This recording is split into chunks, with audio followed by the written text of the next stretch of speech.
We're the book friends that think good. What does this mean for our life, for our world? Yiggity yeet, my dude. I'm happy to speak. Always happy to think. I don't know how to do that. I can look into that. Makes you sound like a book friend that can think good. It's Jack and it's Weston. BFTTGs. Yeah. Jack, I think good.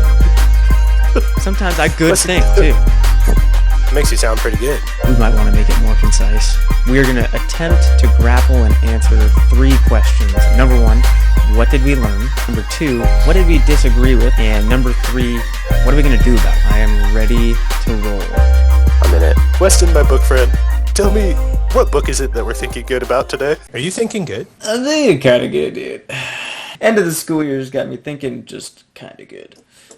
I'm thinking weird. I'm thinking hectic. Today, we are talking about Chapter 17, how an accountability partner How an accountability partner can change everything. So, Jack, you want to give us a brief summary? Yeah, he talks about the president's accountability buddy, who holds the nuclear codes in his body. This was loved, by the way. So he gives the example at the very outset of this chapter about Roger Fisher, and he basically it's wild intro to the story that didn't really connect. He gives his background and the explanation. Anyway, basically he decided that if the president, the question was, how do we prevent nuclear war? And the idea was, well, what if the president, because nuclear launch codes can destroy millions of lives thousands of miles away, what if instead the president had to cut the launch codes out of a volunteer's heart? Because then he would have to kill somebody to launch nuclear missiles. I am really, really curious.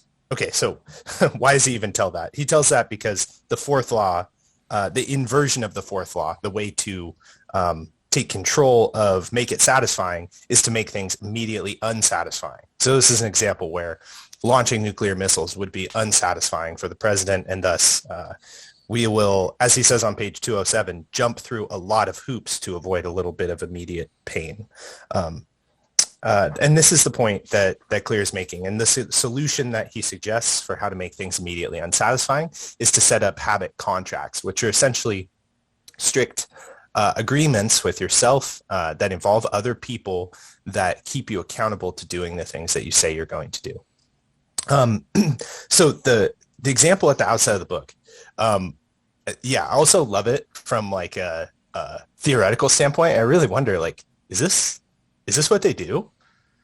Is this where the nuclear launch codes are? Oh, dude, I'm sure it's not, because they're a bunch of but it should be. It should be legitimately with those stakes at hand. That's what I wrote down. The fact that this probably isn't implemented is more troubling than the fact that it could be. This should be how it is. This is for our philosophy friends out there, or ethics friends, this is the quintessential trolley problem. It is. Except really. Instead of having 5 people on the train tracks, you have tens of millions of people on the train tracks. Yeah. And you literally have to physically cut out the codes from another person's torso. Dude, I think it's brilliant. I think it's brilliant because I don't think that I had another idea with this. Okay, sorry. So let me finish that thought. I don't think we would have many presidents willing to do it. But second, this would also be, a bare minimum physical fitness test for the presidents, and I think it would be fantastic. Yeah. Dude, think about if we implanted it into an unknowing citizen. You sign up for a list, but then you don't know. They do some MIB stuff, wipe your memory, you don't know or whatever. And then the president just shows up, but then you're just fighting for your life. So now the president has to literally fight you. It's not like a volunteer that's yes, I'm willing. They would find people. They would find people that'd be I'm willing to die for the sake of my country, killing tens of millions of people, right? So it has to be, I would take it a step further. It has to be someone that doesn't even know. The president has to go out and kill them Like, yeah. and find them. Like, all right, you're flying to Washington and fighting this man. No, you're not flying to Washington. The president's flying to you. Like, the president has to Yeah, find you. Maybe they yeah. would. Maybe they would only, dude. Oh no, This that's would what be I mean. next level. They show him a picture of you, Weston. They're like, Oh, you oh. got to find this man. I thought you meant Washington D.C. Oh no. Um, Yeah. yeah. Anyways, no, I love that example, and I thought that was brilliant, brilliant. Yeah. But Yeah. It is an extreme example, and I'll start with my. I guess that is my learning from this chapter, which is it's not so much a learning, I guess, for me, but it is like the point to reflect on here, which is I guess it's twofold, but it's on page 206. One, he says pain is an effective teacher. And then the second, because he says, like, if a failure is painful, it gets fixed, right? And then secondly, when consequences are severe, people learn quickly. I think that's true. In my own experience, I think that when consequences are severe, that's when the learning hits home. my caution Yeah. at that point, because while I agree, Mm-hmm. is it's very difficult to make it, or I would say from a teacher perspective, seeing this happen with like 10-year-olds constantly, we often learn the wrong thing. Right. Like the consequences are severe, and we learn. But are we learning what we're supposed to learn in that situation? Right. Yeah. I have a Classic great example of this. I have a great example of this. Yeah. Go ahead. Last year, I had a student who was very mouthy, shall we say. Oh, right? okay. And he was Yeah. a not the biggest kid. And the kids were out playing Foursquare, and this was right after we came back with the pandemic. So we were having a lot of emotional, behavioral issues anyway, right? But anyways, Outbursts and such. this kid, this was right when the I like you cut G back of the head slap came out. Do you know what that is? I don't know what that It would is. people would get a haircut, fresh haircut, and be, oh, I like your cut, G, and they would slap the back of people's heads. Oh, okay. And it was okay. like something that I Yeah. guess got famous or whatever on TikTok or something. I don't know. But anyway, so the kids started doing it, which is another reason I hate TikTok, because all these. But anyways, so this kid, they were playing Foursquare. Some kid got some other kid out. I don't know. And then this kid was mouthy, and he thought it would be fun to do this to a random kid, and he did it. That kid had been like dealing with other kids kind of poking him for a while. And so he just put himself in the crosshairs, right? This kid, we looked at the footage on these cameras, dude, body slammed. He got body slammed on asphalt, right? Ooh. Now, again, Ouch. the consequences were severe and quick. Yeah. What did that right. kid tell me as soon as he came into class? Because I didn't see it happen live, right? I was like planning in my Yeah. room because they were out of recess. I just hear him, as we're coming in from recess, go, I'm invincible, dude. No one can defeat me, because he didn't get hurt somehow. Like on the footage. Oh no. It was like, if it had been a couple inches this way, this kid would have been in the hospital, might have been bleeding out because his head would have hit first. Like, dude, it was crazy. But the lesson that he took was that he's a tough guy. And I was just like, after I saw the footage, I went back the next day, I was like, dude, you are not a tough guy. Like, so that was a quintessential example for me in my head. What I was thinking about here is like, even we can take positive lessons if we get lucky. Yeah. That's my biggest pushback against this chapter is, so two things. One is, if we're setting the consequences for others, they'll be harsh, and for ourselves, they'll be easy. That's one thing where I think, like, yes, that's true, but like we're too good at it for setting consequences for other people and not good enough at setting hard consequences for ourselves. So like, really, it's like, oh, this is going to be costly. I'm going to have to tell my friend that I ate candy, right? Like that's not a harsh consequence. Like in most cases. So that's one thing. But the other thing is learning the wrong lesson. Like you said, I think for me, the classic example is teenagers. Like teenager sneaks out of the house, right? And you ground them, punish them in whatever way, take away their phone, scold them, whatever. Uh, the thing that the teenager is going to do is say like, well, next time I'm not going to get caught. Yeah. Right? They're not going to stop doing the thing because of consequences. Most of the time, in my experience, like after talking with parents with teenagers, like the consequences we try to set for others often have unintended effects. Mm-hmm. Or like learning how to be sneakier, like you're saying. Like Yeah. I see that in class all the time. Kids trying to cheat, and I'm not perfect. I'm not saying I catch it all the time, but it's like, yeah, the consequences are severe. They learn how to cheat better, not how to not cheat. So that's Yeah. why Yeah. it's my note on here was on that quote on page 207. If you're going to rely on punishment to change behavior, then the strength of the punishment must match the relative strength of the behavior it is trying to correct.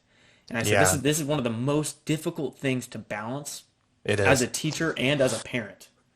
Yeah. Like it's insanely difficult to balance that thing. I feel like it's a constant struggle of pushing too hard, having too harsh of consequences, and then being too lenient and like trying to find that middle ground.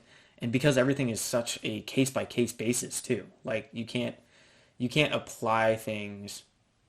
There's no one size fits all to these sorts of consequences, So yeah, it's a super difficult thing to balance. Yeah. Yeah, it is really tough. I was kind of thinking about this and thinking like I generally like what he's presenting here, but also like just don't find it practical, I guess. Like the habit contract that he lists, and did you look at the habit contracts that he has on his website, the blank templates, by No, chance? I did Oh, not get okay. a chance to look at those. They are like they're pretty like formal or like they like have like a signature line Yeah. and stuff, and it's like yeah, I just don't know. Like he gives the example of this guy, Brian Harris, who's an entrepreneur in Nashville, Tennessee. And he like wrote up contracts and like he has all these punishments for himself. One of the things I liked about it is like some of the punishments are like severe to him, but wouldn't necessarily be to others. Like he has to wear an Auburn or Alabama hat because he's an Auburn fan if he like skips a workout. And I think that's just kind of funny. I can imagine. I know people who like that would be a big deal for them, Yeah. like wearing an opposing team's stuff. Like I can imagine getting decked out in Packers gear. Oh no, I you think can't. actually, No, you can't, bro. I think we I actually did. even did that.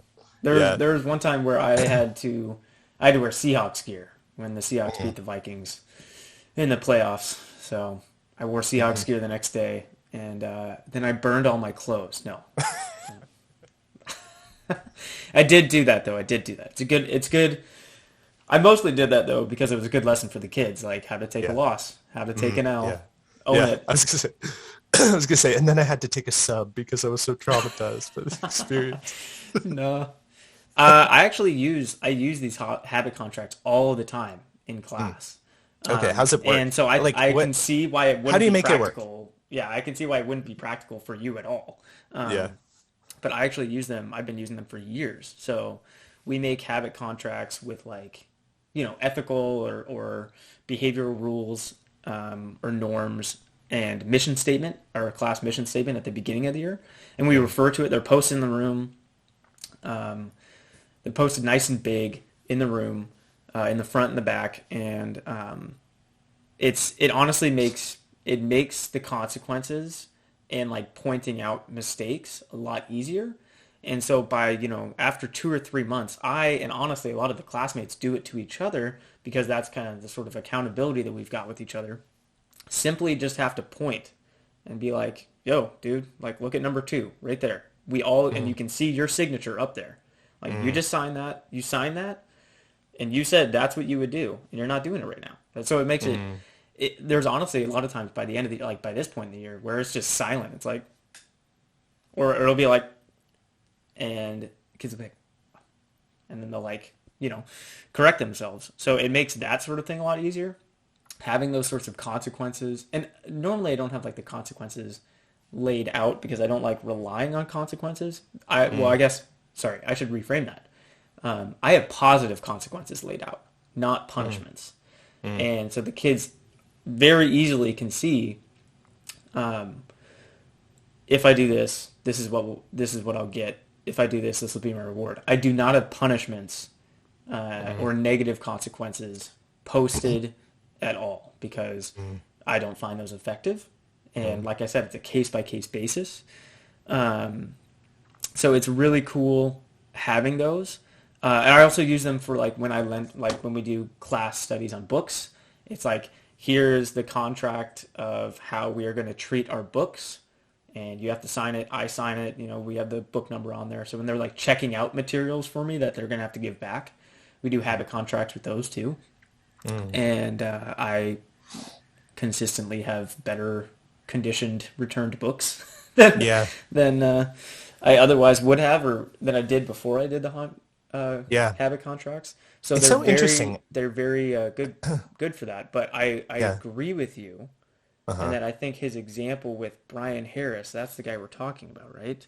Yeah.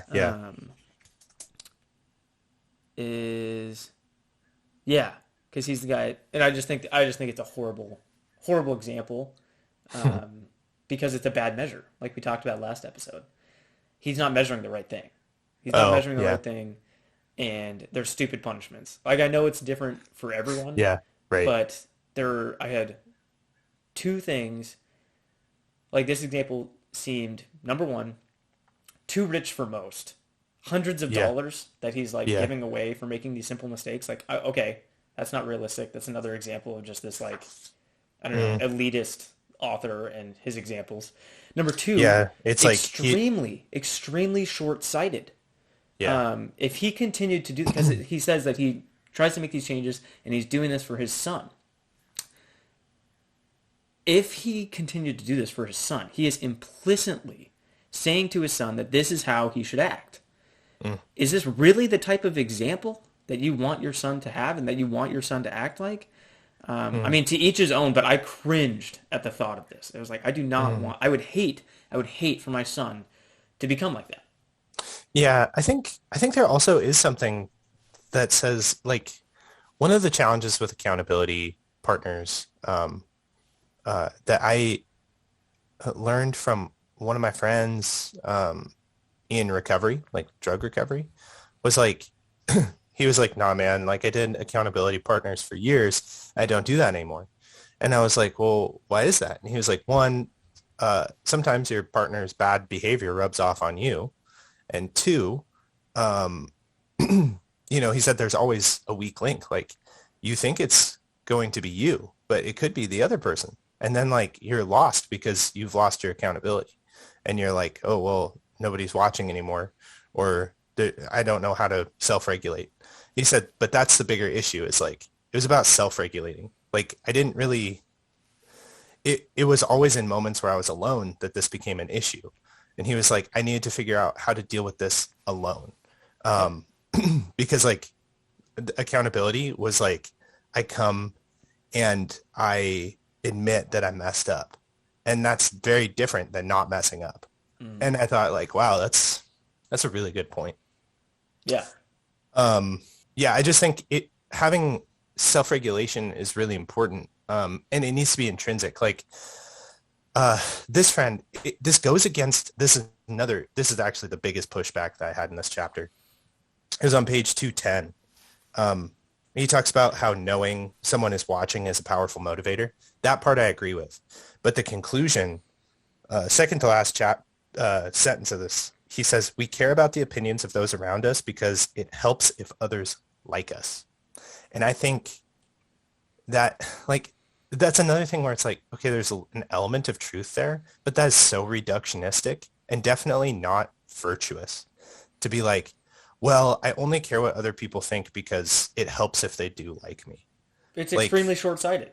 Yeah, it is. It's like going back to my friend in recovery, it's like, I did this for, like, the motivation came from others, but it wasn't them holding me accountable. It was me being accountable to my relationships with them. Like, I love my wife, and so I won't do this. I love my kids, and so I won't do this. Like I want to set an example of what it means to be a holistic person. So I won't do this, or I'll redirect. I'll do something else.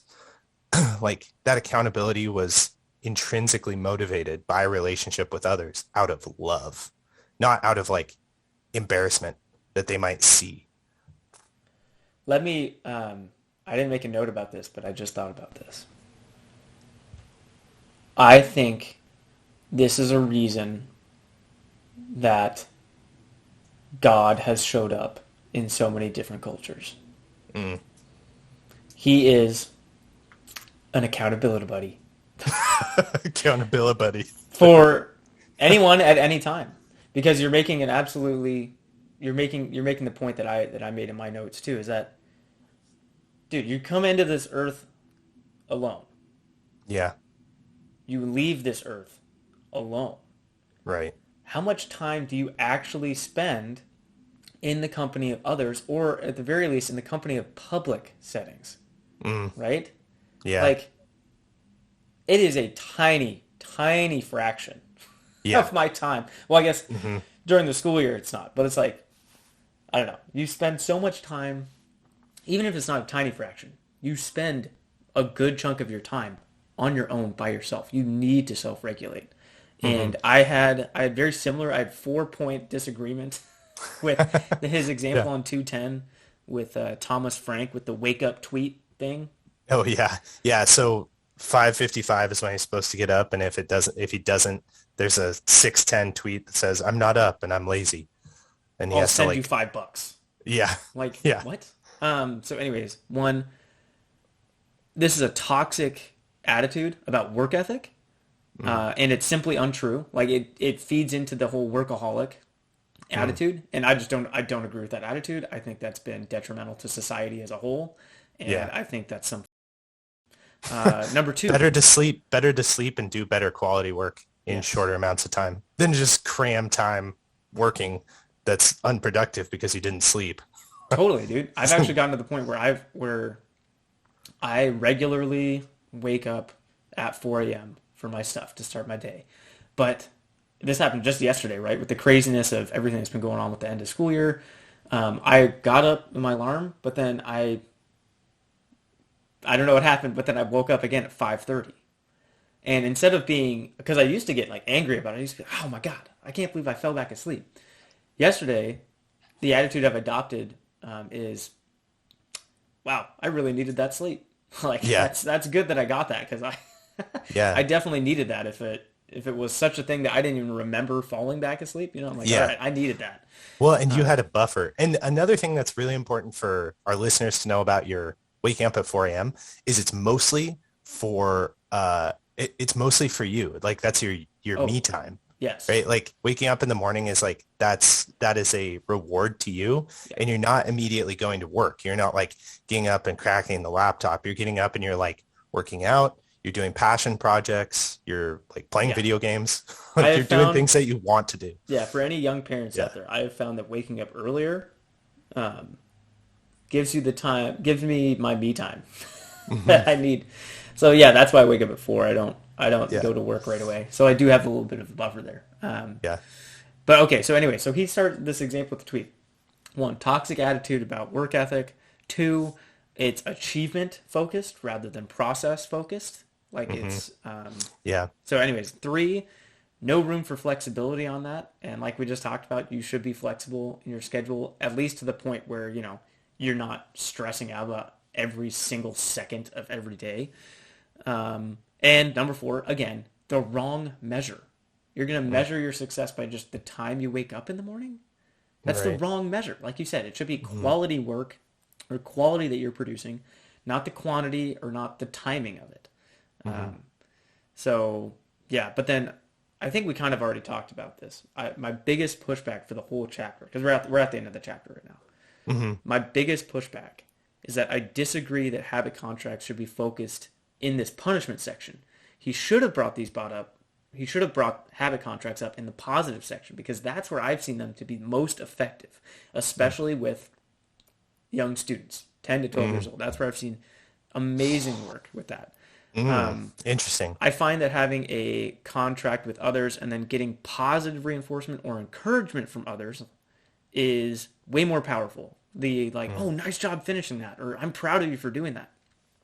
Far more effective at getting people to follow along or make progress than criticizing or judging failures and failures to live up to a certain contract or ideal, whatever you're doing. So it's like, Nice. I think Yeah. that I think that the habit contracts are fantastic. He just totally uses them in the wrong way in this book and brings them up in the wrong section. They should not be the inverse of this habit. They should be the quintessential example of how we should make things attractive Interesting. Yeah. or satisfying. But yeah, so that was my biggest pushback there. Yeah. Yeah, I agree. And I think you you brought up something that I feel very deeply about this. I'm preaching this weekend on the parable of the talents and how like basically three servants are given sums of money by their master. Two of them invest and make a return on the investment for their master. And the third just goes and buries it because he fears his master. The interesting thing about parables is they're always told to correct misconceptions about God. And one of the things that he says is like, hey, I buried your money because I didn't want to lose it. And I was afraid of you because you were harsh. I know you're harsh and you like miraculously like grow things that you didn't plant. And basically God like inverts this in the parable. He says like, no. Like you should have taken the risk with what I gave you. Like, I think that whole point of like the accountability partner that God is a powerful statement. Cause I think that like the thing that I realized as I was reading the parable this time that I think is so powerful is like, what is really the mistake of this servant who buries the treasure? Like the mistake is that he is anxiously avoiding doing the wrong thing rather than striving to do the right thing. And that's what the master wants his servants doing. Like that's what the master is calling. It's like, no, I want you to strive for the good, pursue the higher calling and do that out of love. Like the other servants are just like, oh, sweet, nice. I will go and invest this wisely and I will have something to give my master. Like it's all out of love. Like it's a loving, like trust relationship.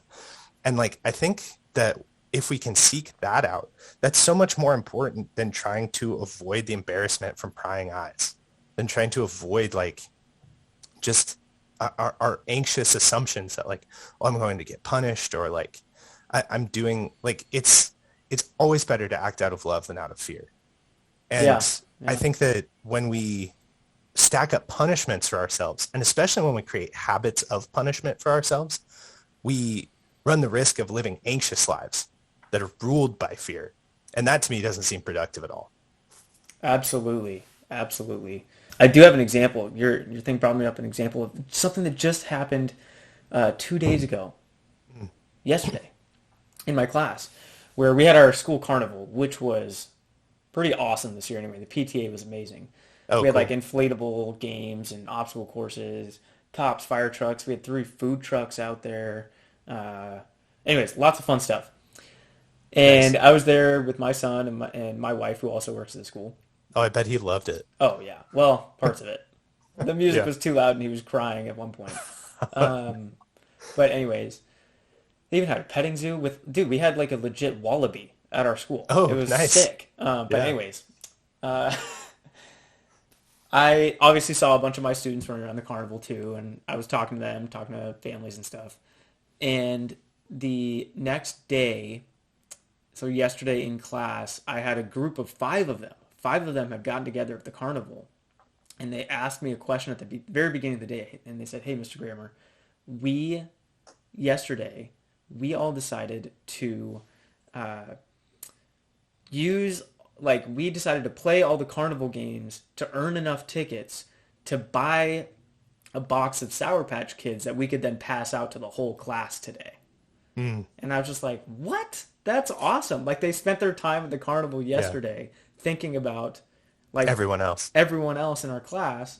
And so I gave them, like, just because they did that, I was like, all right, guys, last 30 minutes of the day, you guys pass out the candy. Let's play some card games and let's just have some fun. I mean, there's only a week left of school anyway, so it's not like I'm doing anything, crazy vital at this point anyway. Sure. But yeah, I just thought that was a quintessential, that's a perfect example of what you just said. And it was so awesome and a perfect example of how building these things and putting habit contracts in a positive way and having this accountability within a small community leads to these beautiful examples and displays of love, leading to actions rather than fear of punishment. Yes. I would say, like, knowing someone is watching is a powerful motivator, but loving the people watching is even more powerful. Yeah, absolutely. Actionable. You ready to get to the actionable part? Sure. Yeah. What would you say? My thing is to bring back, I keep saying it because I love it. I actually love it from South Park, but the accountability buddies, dude. Like I haven't been able to because of COVID restrictions. Like students have had to stay separate so we don't transmit.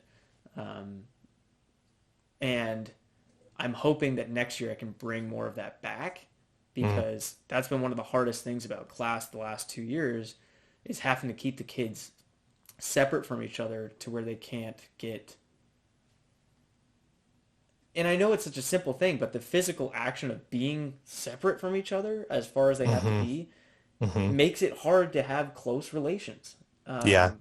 So anyways, that's one thing that I hope I can act on next year is bring more of that back because in years past what I've had is each student has actually several like accountable partners that they go to throughout the week to talk about their different goals that they have, that they each have.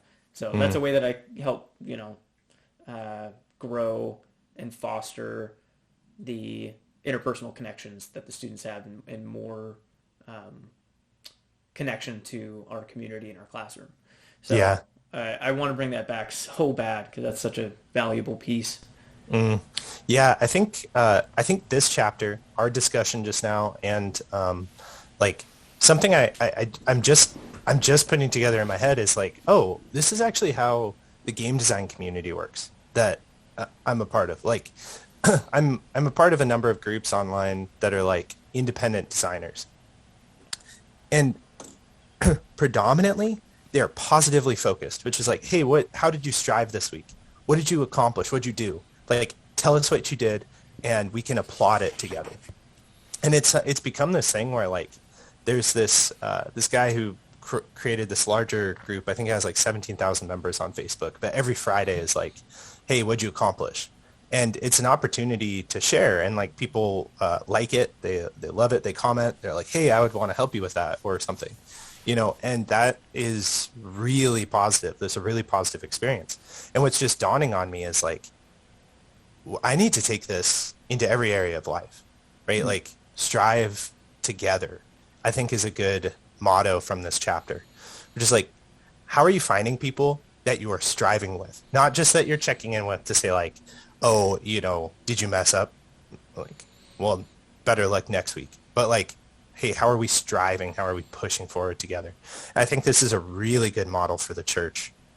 This is something that people could take rather than being like, because the whole aim of a practice like confession is to move forward with life. It's not to wallow.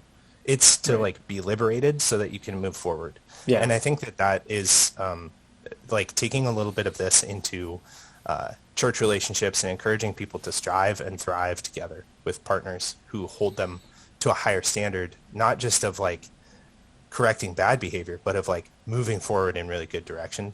I think that's something that I'm going to be thinking about in my own, like, are the conversations and meetings I'm having like pushing forward? Are they pushing people forward? Are they pushing me forward? Like that is a better focus than anxiously avoiding failure. Yeah. I guess that leads me to a possible critique or like a caution for you that I ran into that I don't know if you ran into in the last few years. But be careful with toxic positivity. Yeah. As well. Yeah, like never talking about failures or like brushing things under the rug that are issues. Yeah. Like that is a huge problem that needs to be addressed. I think overall though, most of the time, if people are being honest, they're aware of their failures. Oh yeah. Like we often need more of the encouragement to like, all right, now pick yourself up, dust your stuff off, let's go. Rather than like, stay down there, dog. Let me kick you. Yeah, I guess what I'm saying with the toxic positivity is like, make sure there's some actionable piece with it. You know, make sure there's some sort of steps forward. Like you're talking, how do we strive together forward? Like something that we ran into a lot in the pandemic as educators was like, you'll be fine. Yeah, admin or whatever. You guys are great. Take a deep breath. Self-care. All right, here's another 100 things you have to do. Like it's like, whoa. All right, let's actually come up with some solutions here. Yeah. But anyways, so that is the end of the fourth law. Make it satisfying. I'm gonna put the charts up here that he posts that are kind of they've been filling out as we go through the books too. So on page 212 and 213, we have the how to create a good habit chart and the how to break a bad habit chart. And I wanted to ask you, Jack, is there anything on these that we want to highlight particularly before we move on to like the last section of the book here? Anything from these 4 laws?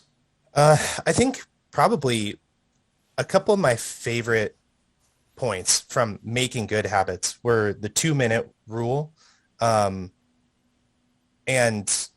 reinforcement from make it satisfying. Those are both things that I really, really like, 3.4 and 4.1. I think that those are both good, like really, really positive moves for building good habits. Breaking bad habits, I really liked make it unattractive, reframing your mindset. I really like that, and increase friction. We had good conversation about that. I think that those are good moves for breaking bad habits. Interesting. Okay, interesting. So for me, what would you say? I'll go reverse. So on how to break a bad habit, I thought that make it invisible was the most important. Yeah, reducing most important exposure. for me is make it invisible. I actually had a moment last night, dude, where I was glad I made this invisible.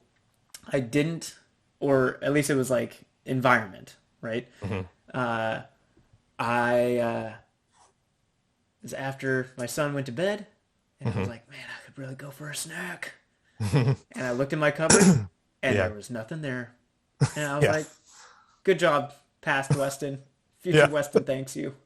Yeah. I couldn't, there was nothing for me to even snack on. So I was like, okay. Yeah. And I just had a cup of tea. And I was like, okay, tea was a lot better than whatever. But I know that if there had been something there, you would have eaten it. I would have eaten it because I'm a horrible person and I deserve to be punished, which is what I wanted to highlight from how to create a good habit. I think I wanted to highlight the make it easy. That's what I found as most successful for me. The 3rd law and the 2nd law. Make it attractive. Make it something you want to do. Yeah. So, all yeah, right. Nice. We've got through all the 4 laws, and that's the only laws you need in life. Yeah. Thank you for joining us, book friends. Next week on the BFTTG pod, Jack and Weston, they're thinking good some more with you, our book friends. Check out the show notes or the description, comment section for a link to the book and any articles that we talk about in the show. Bye-bye, book friends. Bye for this time, guys. Do a good thing today. I love you. Love you too, dude.